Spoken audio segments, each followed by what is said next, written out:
Se acerca. No hay escapatoria. Durante Halloween, desaparece el velo existente entre este mundo y el más allá. Y entonces se abren los infiernos.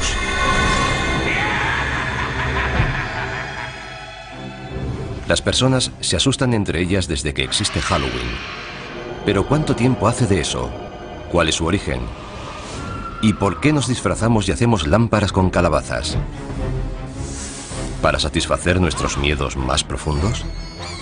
Revelar los secretos de Halloween significa descubrir cómo empezó hace miles de años. Así que cierren las puertas, pongan la luz en penumbra y no se asusten mientras escarbamos en la verdadera historia de Halloween.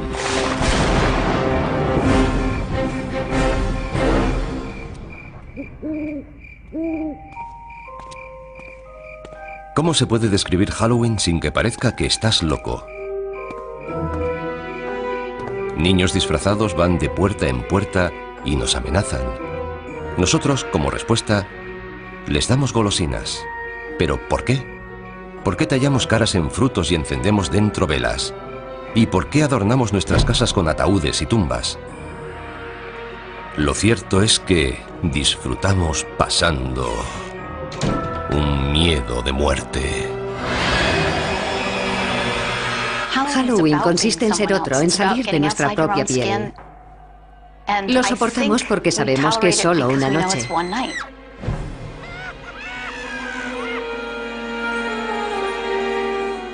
Este impulso de enfrentarnos a nuestros miedos sobre la vida y la muerte y hacer una diversión de ellos viene de antiguo, al igual que las entrañables tradiciones de Halloween.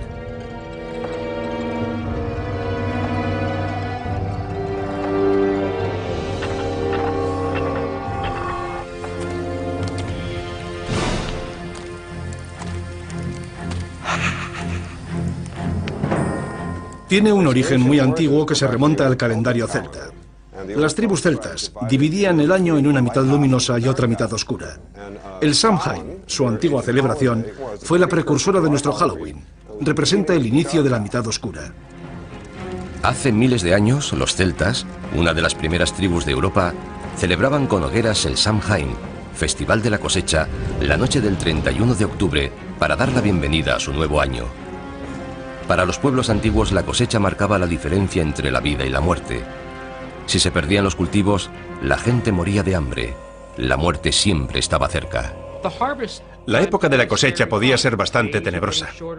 Los días se hacían más cortos, las noches más largas. Surgen dudas sobre si habrá comida suficiente para todo el invierno. Supongo que es el origen de esta especie de pesadilla.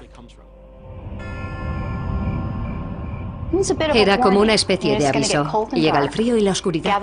Juntaos, quedaos en casa y no mandéis a nadie solo en la oscuridad. Pero para los celtas había algo más en Samhain. El Samhain marcaba el paso de la luz a la oscuridad. Era un momento en el que el espacio se volvía permeable, flexible. Por eso no solo el espíritu de los muertos, sino también los de otras realidades podían vagar por nuestra realidad. Y los humanos también podían vagar e incluso perderse en el otro mundo. El velo entre la vida y la muerte era muy fino. Los vivos y los muertos se podían mezclar. Esa es la raíz de las celebraciones de Halloween. Perduran historias de gente que durante el Samhain se perdió en el otro mundo y de muertos que aparecieron entre los vivos.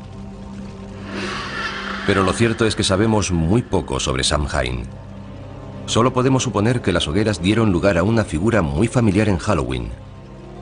Algo familiar, pero que asusta a muchos.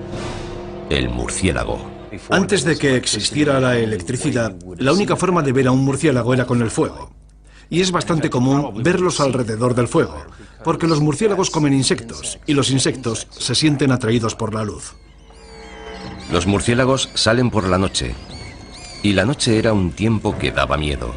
Si para alguien los murciélagos son lo mejor y lo peor de Halloween, se lo puede agradecer a pueblos antiguos como los celtas.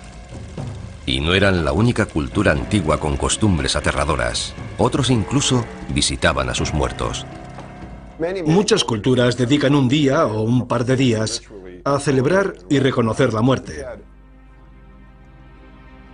Un dato interesante es que gran parte de ellas, sobre todo las sociedades agrícolas, lo hacen en la misma época del año, porque en primavera las cosas surgen de la tierra, están muy verdes. Hacia mitad de verano se recoge la cosecha, y en otoño, cuando se acerca el invierno, las cosas mueren.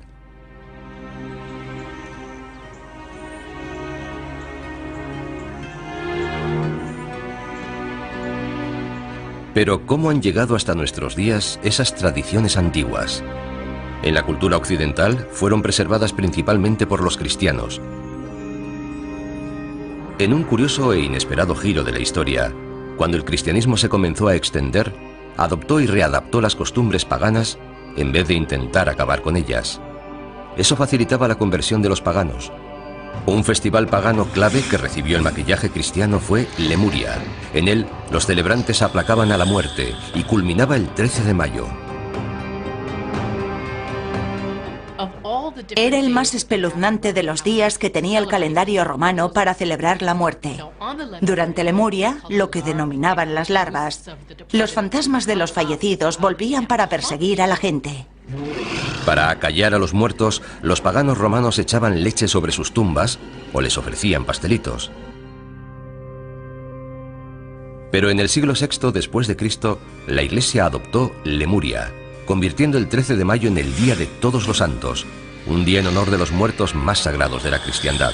Establecer esa fiesta fue un intento de cristianizar aquel festival pagano, pero se hizo manteniendo muchos de sus significados. La versión cristianizada de Lemuria tuvo tanto éxito que los líderes de la Iglesia tomaron la decisión de crear Halloween. Trasladaron el Día de Todos los Santos, o Hallows Day, al 1 de noviembre, para quitar toda la fuerza al Samhain pagano. Como Samhain se celebraba la noche del 31 de octubre, antes del Día de Todos los Santos, el 1 de noviembre, la gente comenzó a llamar a Samhain All Hallows Evening, la víspera a All Hallows Day. El término se fue acortando hasta convertirse en All Hallows Even y finalmente en Halloween. Luego, para jugar sobre seguro, la Iglesia dio un paso más, añadiendo una fiesta no solo en honor de los santos, sino de todos los cristianos. El 2 de noviembre se convirtió en el Día de los Difuntos, un día autorizado por la Iglesia en honor de los difuntos.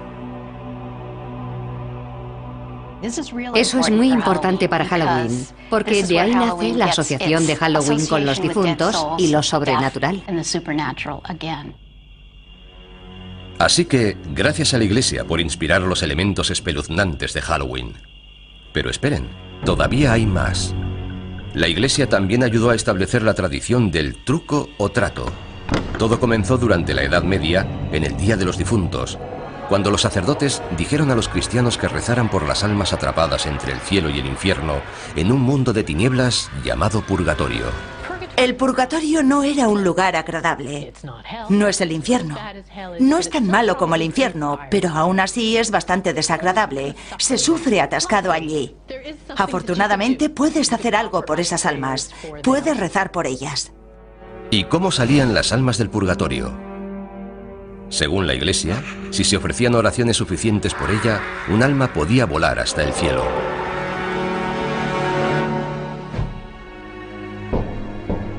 Esto condujo a una costumbre medieval que guarda mucha similitud con el truco o trato actual. Los niños recorrían las casas pidiendo pastelillos de almas, unos bollos especiados rellenos de pasas. A cambio de esas delicias, los mendigos ofrecían oraciones por las almas atrapadas en el purgatorio.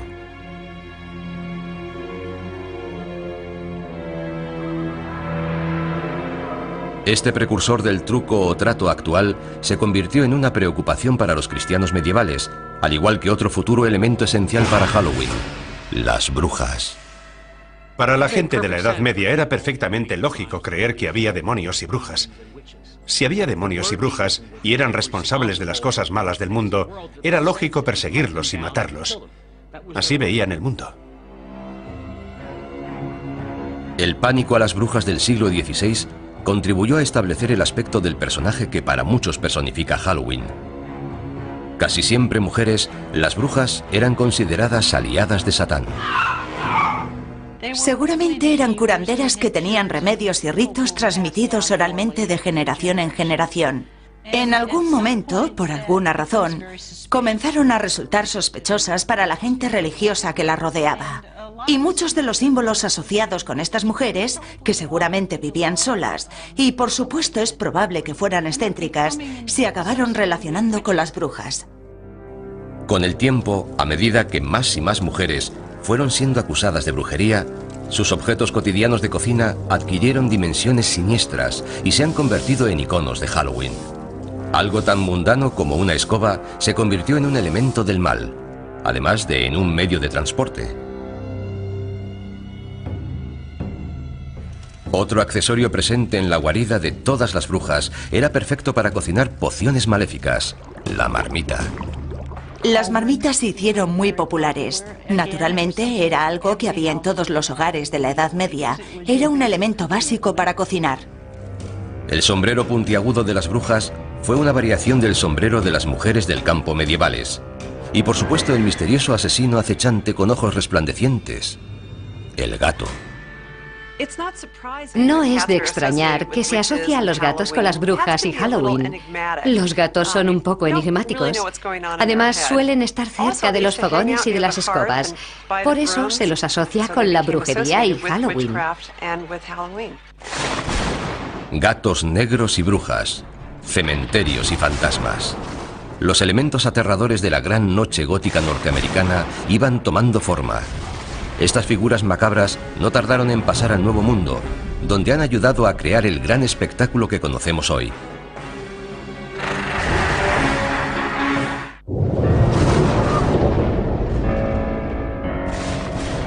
Hogueras, adoración a los muertos, mendigar pastelillos. Los elementos del Halloween actual acosaban a Europa a finales del siglo XVII. Pero todavía no se habían unido formando una aterradora fiesta laica. La historia comenzó a consolidarlos y a dar vida a una extraña celebración de la muerte. La muerte es la base de esta fiesta. Tanto si se trata de la amenaza de la muerte, si hay una mala cosecha, el fin de una era y el comienzo de una nueva. Esta idea del ciclo sin fin de la vida y la muerte, de la renovación, forma parte de muchas celebraciones, no solo de Halloween. Este periodo vio la influencia constante de uno de los elementos más coloristas de Halloween: la máscara. Con frecuencia aparecía asociada a otra tradición de Halloween: la destrucción. Los pendencieros mendigos de la Noche de Todos los Santos consumían también buenas dosis de alcohol, y las peticiones de comida y bebida se fueron haciendo más amenazadoras. Las máscaras ayudaban a ocultar la identidad. Los límites entre la vida y la muerte, y entre las normas sociales y la anarquía, se desdibujaban cuando el día se hacía noche en All Hallows Eve. En Inglaterra derivó en costumbres especiales que incluían disfrazarse e ir de casa en casa haciendo representaciones cortas. Al final de las actuaciones eran recompensados con comida y a veces dinero. ¿Se trataba de truco o trato? No exactamente, pero había cierta semejanza. En el siglo XVII, en Inglaterra, muchas de esas costumbres sobrevivieron solo en las zonas rurales, pero aparecían pronto en las calles de las ciudades gracias a un terrorista procatólico llamado Guy Fawkes. El 5 de noviembre de 1605, Fawkes intentó volar la Cámara de los Lores de Londres con 36 barriles de pólvora. Guy Fawkes fue juzgado, declarado culpable y ahorcado. Y según la leyenda, su cuerpo fue descuartizado y arrojaron los pedazos al fuego.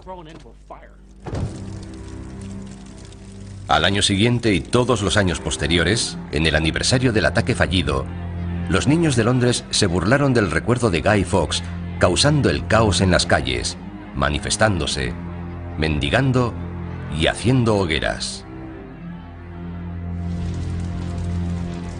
En la actualidad, en toda Inglaterra se le llama el Día de Guy Fawkes o la Noche de las Hogueras. El día de Guy Fawkes es el 5 de noviembre, una fecha muy próxima a Halloween. Así que mucha de la energía que se ponía en Halloween se comenzó a trasladar al día de Guy Fawkes. Aunque todavía no se trataba de nuestro Halloween, tenía todos los elementos, niños y adultos aprovechándose de la oscuridad de la noche y divirtiéndose. Pero ¿podría esta forma pagana de celebración cruzar el Atlántico y perturbar el santuario del Nuevo Mundo? No, si los colonos puritanos lo podían impedir.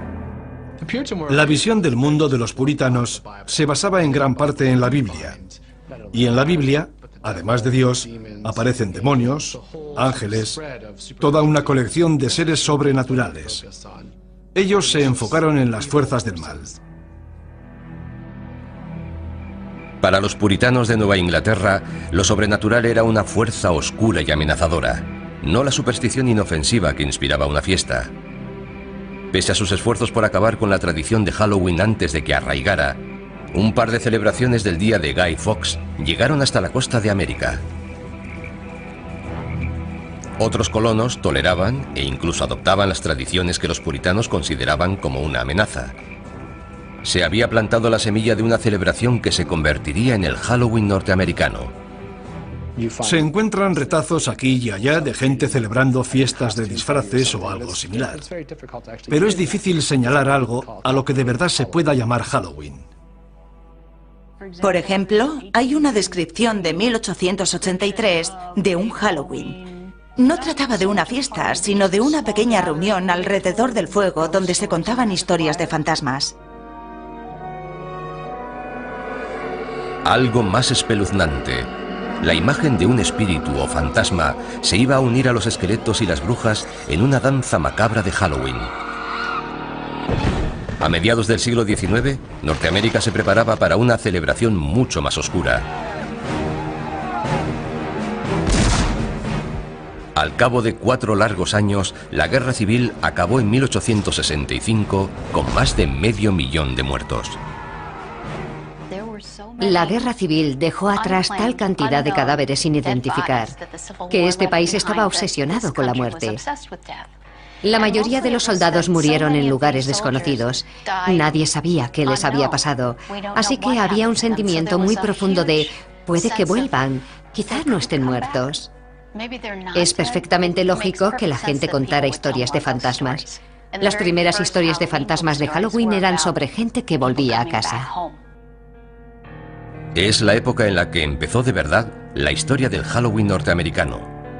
Después de la Guerra Civil, cuando los inmigrantes escoceses e irlandeses trajeron con ellos sus costumbres rurales del Halloween del Viejo Mundo, colaboraron a que se fijaran más las tradiciones del Halloween norteamericano. Para los escoceses era una noche que daba miedo. Hasta muy tarde se siguió hablando del coco en Halloween. El coco, una especie de fantasma amorfo, molesto, que acosaba a los niños escondido bajo las camas, llamando a las ventanas o acechando desde puertas y torniquetes. Se creía que había cocos de muchos tipos, lo que significaba que la noche de Halloween, al cruzar cualquier puerta, podía haber algo esperándote. El símbolo más conocido de Halloween, las calabazas farol o jack-o'-lantern, también empezó como una tradición europea, pero el prototipo no se tallaba en una calabaza. Hay una leyenda importante acerca de un personaje llamado Jack O'Lantern. Jack era un follonero. Era tan malo que consiguió incluso que lo echaran del infierno, que no es fácil de conseguir. Pero el demonio sintió pena por él, así que sacó un ascua del fuego del infierno y se la dio a Jack. Jack cogió el ascua, la colocó dentro de un nabo vaciado y se fue por el mundo. Esa es la leyenda de Jack O'Lantern. Siguiendo una vieja costumbre europea, los niños tallan sus propias jack-o'-lanterns en nabos y las iluminan con velas.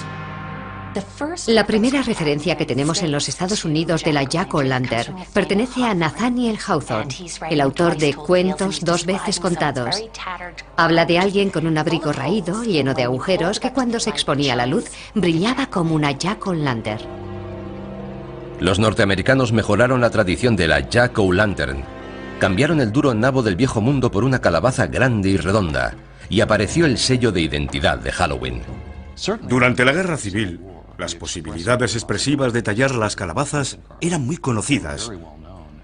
La fantasmagórica calavera reducida que era el nabo en el Viejo Mundo había dado origen a algo más impresionante.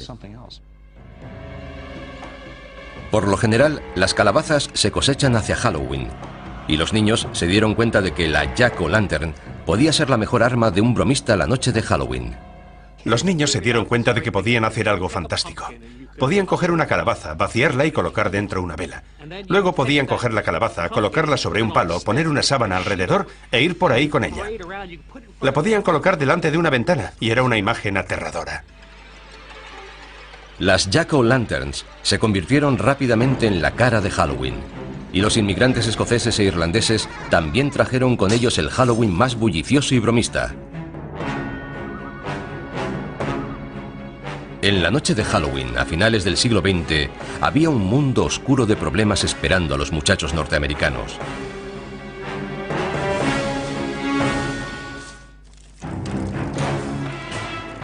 Halloween había hecho un viaje oscuro y espeluznante desde su origen con los celtas siglos atrás. En la Edad Media se convirtió en una celebración cristiana para honrar a los muertos. Hacia el siglo XVI se convirtió en una bulliciosa celebración infantil marcada por las peticiones y las bromas. Hacia 1880, Halloween pasó a los pueblos y ciudades de América. Pero la fantasmagórica cara de Halloween fue reinventada con sombras horripilantes de naranja y negro a comienzos del siglo XX. Por primera vez, los artistas de la época unieron todos los elementos espeluznantes y los asociaron a Halloween. Esqueletos, telas de araña, calabazas y murciélagos establecieron el aspecto de Halloween que ahora conocemos. Entre esas imágenes están los fantasmas con sábana blanca. La sábana que llevan los fantasmas tiene su origen en la mortaja, la tela con que tradicionalmente se envolvía a los cadáveres antes de enterrarlos. ¿Y las Jack-o'-lanterns? La gran sonrisa recuerda el rictus de la cara del muerto, igual que la nariz triangular. Aunque se considere como algo divertido, la muerte sigue estando presente en esta imaginería. Los demonios con cuernos provienen de la descripción medieval de Satán. ¿Y las brujas? De la histérica caza de brujas que barrió Europa y la América puritana. Las brujas se hicieron muy populares en la primera mitad del siglo XX, por eso se relacionaron de forma natural con Halloween. Pero hubo un cambio en nuestra forma de percibir a las brujas. Las brujas del siglo XIX eran viejas, tenían la nariz grande y verrugas. Las brujas del siglo XX son más atractivas, lo que hace que Halloween, además de dar miedo, resulte un poco travieso. Halloween, además de vestir los viejos disfraces con disfraces nuevos, también iba creando nuevas tradiciones y bastante malas. ¿Se estaba saliendo de cauce Halloween a principios del siglo XX? Para desgracia de las autoridades y propietarios, la respuesta era sí. Se hacía cualquier tipo de travesuras imaginables. En aquella época la gente tenía carros. Los chicos mayores intentaban colocar el carro en la punta del almiar. Entre media docena de chicos empujaban para colocar el carro encima del almiar. Era muy divertido. No hacíamos nada realmente destructivo. Simples bromas. Pero otros realizaban bromas más destructivas. Las gamberradas, cometidas generalmente por adolescentes, acosaban ciudades como Chicago o Filadelfia. En la década de 1920, Halloween entró en crisis en Norteamérica. Las bromas de Halloween se habían ido de las manos. Las bromas destructivas iban más allá de aplastar calabazas. Los chicos colocaban pastillas de jabón en los carriles de los tranvías para que descarrilaran, y la gente resultaba herida. Quitaban los peldaños de la entrada de las casas, de modo que cuando la gente salía se caía y se hacía daño.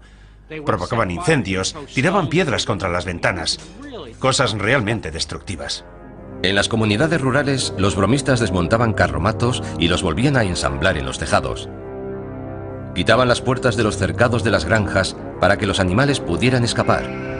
Esta broma era tan popular en algunos sitios que la noche anterior a Halloween se llamaba Noche de la Puerta. En otras ciudades se llamaba Noche Traviesa e incluso Noche Infernal. Las bromas de Halloween durante la Gran Depresión puede que fueran, en parte, producto de la desesperación de la época, una excusa para crear problemas. Pero ya había problemas suficientes por todas partes. Algunas comunidades no tenían dinero para alimentos y mucho menos para reparar los efectos de la destrucción. El Halloween de 1933 fue calificado como Halloween negro por muchos periódicos debido a la destrucción que hubo en las ciudades. Los chicos ya no hacían tonterías inocentes. Ahora rompían bombillas de las farolas, incendiaban edificios, rompían las ventanillas de los coches. Si Halloween quería perdurar, tenía que cambiar. Los colegios, los departamentos de policía y otras asociaciones civiles promovieron de manera muy activa la idea de apaciguar Halloween. También empezaron a organizar todo tipo de actividades para entretener a los chicos. Fiestas por la ciudad, concursos de disfraces, juegos, todo lo que se les ocurría para que la gente dejara de hacer gamberradas. Las empresas de artículos para fiestas, Denison y Beisel, ayudaron en los esfuerzos cívicos. Denison publicó una serie de guías de Halloween llamadas Libros de Duendes, que indicaban formas para transformar Halloween de una noche de gamberradas en una noche de fiesta. Denison fue una de las primeras empresas en darse cuenta de que se podía ganar dinero con Halloween. Comenzaron a poner a la venta su material para Halloween en tiendas de toda Norteamérica. También fabricaban máscaras y disfraces de papel. Ese fue el principio. Fue la primera vez que se fabricaban y comercializaban disfraces confeccionados específicamente para Halloween. Antes de eso, los disfraces siempre se habían hecho en casa. Cuando era niño no había disfraces de Halloween, como los que se llevan ahora. Ibas con mono, con vaqueros o con ropa desaliñada. Pero no ibas a la tienda a comprar un disfraz para Halloween. Simplemente ibas un poco llamativo.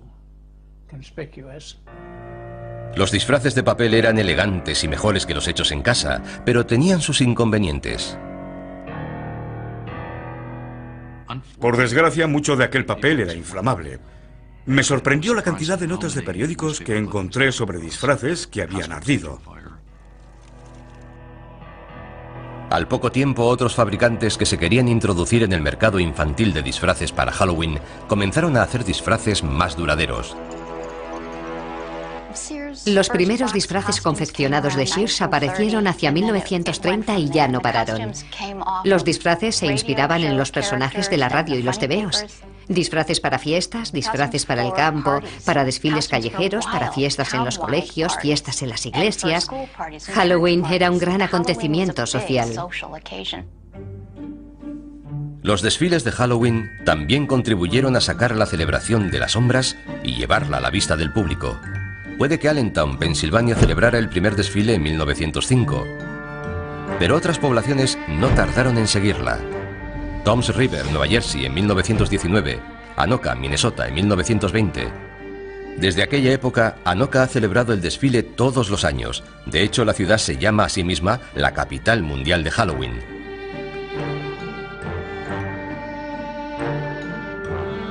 Todos estos esfuerzos por calmar Halloween funcionaron hasta cierto punto. Pero lo que de verdad necesitaba Halloween era una tradición completamente nueva. Y no tardaría en aparecer una, pero la nueva tradición no sería más que una variación de una costumbre muy antigua de Halloween.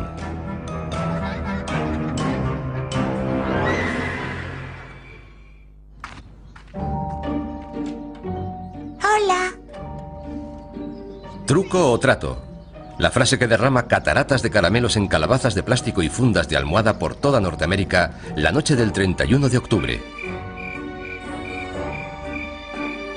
Y aunque sea una costumbre con varios siglos de antigüedad, la frase truco o trato tiene seguramente menos de 100 años.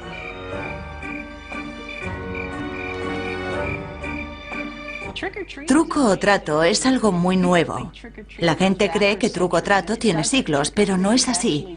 La frase seguramente tiene unos 80 años de antigüedad. La expresión proviene de una broma muy extendida y destructiva que se realizaba en Norteamérica en el siglo XX. En algún momento alguien tuvo la brillante idea de comprar a los gamberros. Los dueños de las casas sobornaban a los niños alborotadores con delicias hechas en casa, treats, como palomitas de maíz y manzanas de caramelo, para evitar las gamberradas, tricks. En 1939, la costumbre y la frase apareció escrita en la prensa. Doris Hudson Moss publicó un artículo en la revista American Home hablando del éxito que había tenido en Halloween abriendo la casa a los chavales del vecindario. Les dio golosinas y no sufrió gamberradas. Funcionó. Con la nueva costumbre llegaron nuevas delicias, no tan caseras como las bolas dulces de palomitas. Los niños empezaron a recibir golosinas compradas en las tiendas, como barritas Mars, Ritz Cups y chocolate Hershey. Las golosinas acabaron finalmente con el Halloween alborotador, y había llegado el momento de reinventar Halloween para conquistar Hollywood.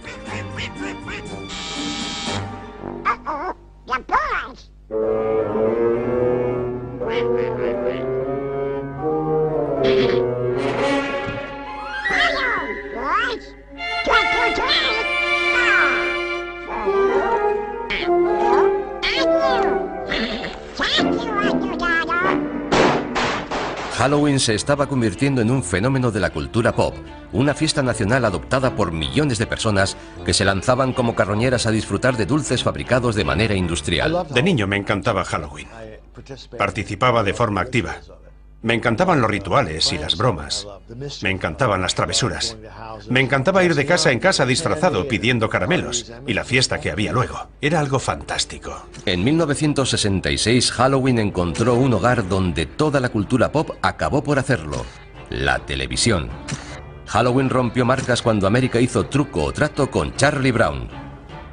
La idea de la gran calabaza proviene, por supuesto, de una tira de cómic. Sparky Schultz decidió que sería muy divertido que uno de los niños se liara con las fiestas. Por eso Linus vuelve todos los años a la huerta de la calabaza. Who are you writing to, Linus? This is the time of year to write to the Great Pumpkin. On Halloween night, the Great Pumpkin rises out of his pumpkin patch and flies through the air with this bag of toys for all the children. You must be crazy. When are you going to stop believing in something that isn't true? When you stop believing in that fellow with the red suit and the white beard. La televisión y la tira de cómic más popular dieron a Halloween el sello de aprobación no oficial. La festividad no había sido tan popular en toda su historia.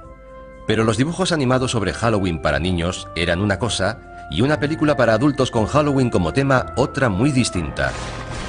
Nadie lo había intentado antes, es decir, hasta que el director John Carpenter se decidió a hacerlo en 1978 con el clásico La Noche de Halloween. La idea de llamar a mi película La Noche de Halloween se le ocurrió al distribuidor. Cuando lo dijo pensé, es perfecto, nunca se había hecho una película basada en Halloween. Fue como una revelación. ¿Cómo no se te ha ocurrido hace años? Es una idea genial. Esa película costó $325.000 y dio origen a una saga que recaudó más de $500 millones y abrió un nuevo campo, elevando las películas de terror de serie B a la de respetado cine de género. Y por accidente redefinió también nuestra actitud ante las máscaras de Halloween. Todo empezó cuando el escaso presupuesto para guardarropa obligó al equipo a crear una máscara para el malo, Michael Myers, con apenas nada. El director de producción fue a la tienda de artículos de magia Bert Wheeler, en Hollywood Boulevard, y compró una máscara de Capitán Kirk, de Star Trek, que no se parecía nada a William Shatner. Me quedé mirando aquella cara extraña y alargada. La pintamos con spray y la retocamos un poco. Estaba distorsionada, lo que resultaba perfecto. En el guión ponía que llevaba máscara. La máscara improvisada y el villano que había detrás de ella no tardaron en convertirse en figuras emblemáticas de Halloween. Michael Myers, aunque la película original se estrenó en 1978, sigue siendo uno de los personajes de Halloween más famosos de todos los tiempos. La idea de un acosador con máscara amenazando a los jóvenes en Halloween desvió del foco de atención de Halloween de los fantasmas y los duendes hacia la maldad humana. Pero aquella máscara anodina hizo mucho más. Contribuyó a redefinir los límites de lo que podían ser las máscaras de Halloween. Y fue el preludio de la nueva cara de Halloween en el nuevo milenio.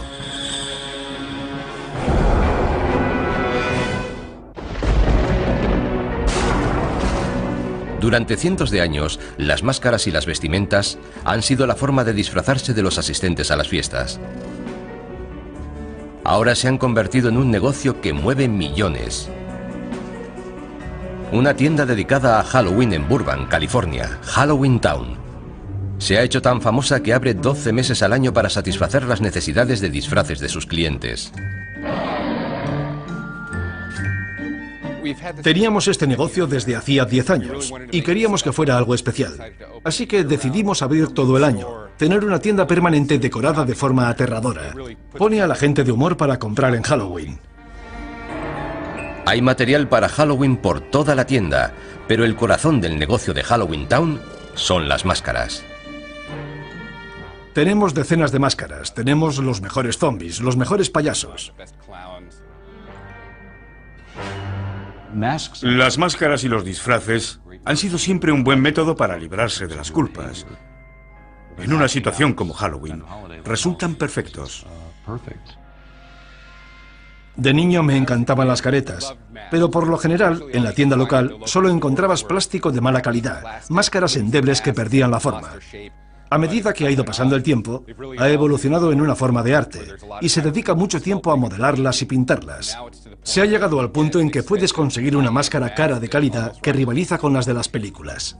Y Wayne Todd entiende de esto. Es artista de efectos especiales en grandes películas.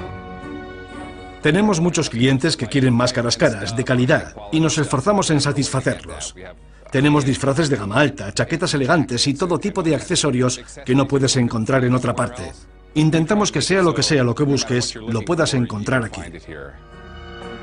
Las máscaras y los disfraces exclusivos de la actualidad están a años luz de los demonios, brujas, esqueletos y fantasmas de la década de 1960. Pero esa fue la década en la que empezó a cambiar el guardarropa de Halloween.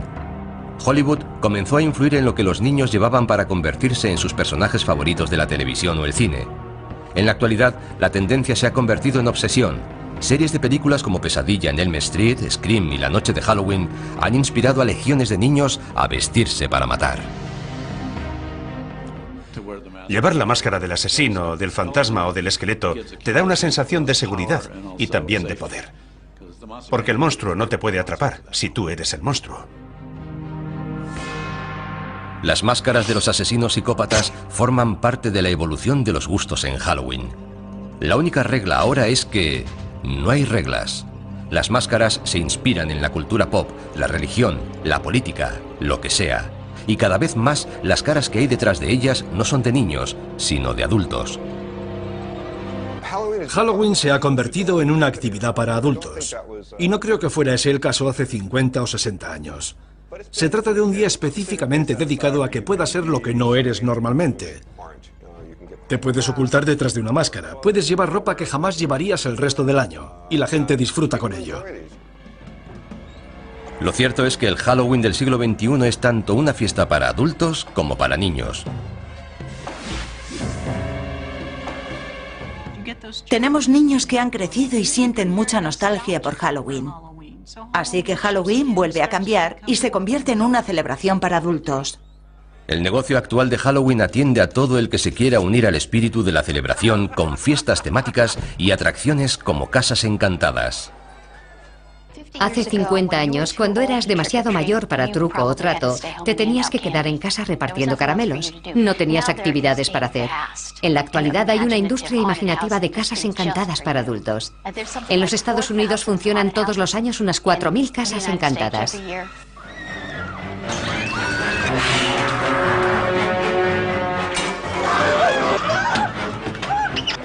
Adoro las casas encantadas, me fascinan. De niño, en cambio, me aterrorizaban. Pero las casas encantadas no son el único lugar en el que se puede encontrar adultos en Halloween. En lugares como el desfile de Halloween de Greenwich Village de Nueva York o el carnaval de Halloween de West Hollywood, la fiesta se introduce en el lado salvaje y pícaro. Por supuesto, el desfile gay de Halloween es un gran acontecimiento en San Francisco, en Los Ángeles y, por supuesto, una parte importante de la celebración de Nueva York. Pero la idea fundamental es poner el mundo patas arriba y ser quien no eres, o ser quien te gustaría ser. Se trata otra vez de la voluble obsesión norteamericana de la autotransformación. Creo que eso es lo que de verdad da vida a Halloween en Norteamérica. Este Halloween sexualmente liberado a veces cruza la línea a adultos y solo para adultos. Si observas los disfraces que se venden en la actualidad para adultos, los disfraces para mujeres parecen disfraces de prostituta. La enfermera sexy, la criada sexy, la sexy lo que sea. Ahora, los adultos están yendo un paso más allá. Se aprovisionan de golosinas hechas especialmente para Halloween y acompañan a sus hijos de puerta en puerta la noche de Halloween. Los que se dedicaban al truco o trato en los 70 y los 80 aprovechan la oportunidad de revivir el Halloween de su infancia y se disfrazan por completo, supuestamente para vigilar a sus hijos. Halloween ha asustado a los niños durante años y ahora asusta también a los padres.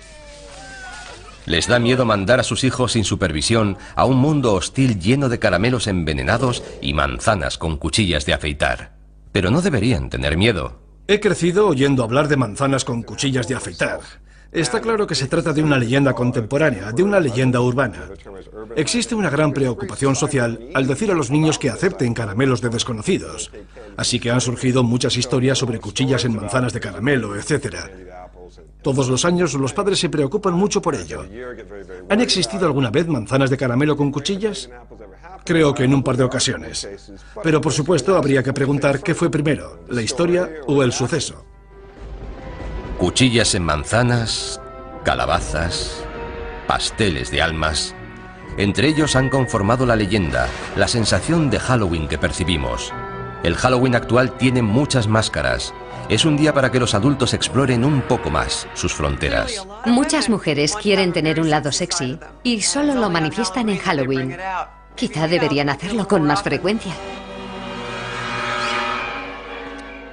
Pero Halloween sigue estando dominado por los niños. Cuando eres niño, tienes una noche al año en la que mandas. Te tienes que disfrazar, tienes que ser algo que no eres normalmente, e incluso te pagan por el placer de hacerlo. Es una fiesta asombrosa. A Halloween no le gusta que le amansen su energía. Su aspecto rebelde surge siempre por algún lado.